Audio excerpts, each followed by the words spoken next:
मृग नक्षत्र सुरू झाल्यावर हजेरी लावल्यावर दळून बसलेल्या पावसाने पुन्हा आक्रमक भूमिका घेतली आहे. दिनांक 17 जून रोजी विचोरी येथे आलेल्या जोरदार पावसासोबत असलेल्या विजांचा थरार भयभीत करणारा होता. अशातच विचोरी येथील प्रदीप देवळे यांच्या घराच्या स्लॅबवर वीज कोसळून घराच्या भिंतीला तडे गेले आहे.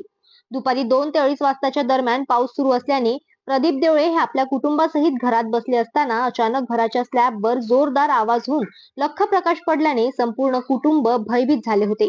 मात्र या घटनेत कुठल्याही प्रकारची जीवितहानी नसून घराचे मात्र नुकसान झाले असल्याचे दिसत आहे. या बाबतीत प्रदीप देवळे यांनी स्वतः माहिती देताना सांगितले. ठीक 2 वाजता एकाएकी आभाळीहून अशी एकदम घरावर अशी वीज स्फोट घडवल्यासारखाच वीज पडली आणि हे पूर्ण कोपरं खचलं आणि पॅरापीटसुद्धा क्रॅक झालं. एकदम असं वाटलं की एखादा स्फोटच झाला. आम्ही सगळे घरीच होतो, नुकतेच जेवण करून बसलेलो होतो. त्यावेळेस एकाएकी अकावळी पावशी आणि विजा चमकल्या आणि एकदम स्फोट घडून आणला आणि माझ्या घराचं पूर्ण कोपरं उडवलं.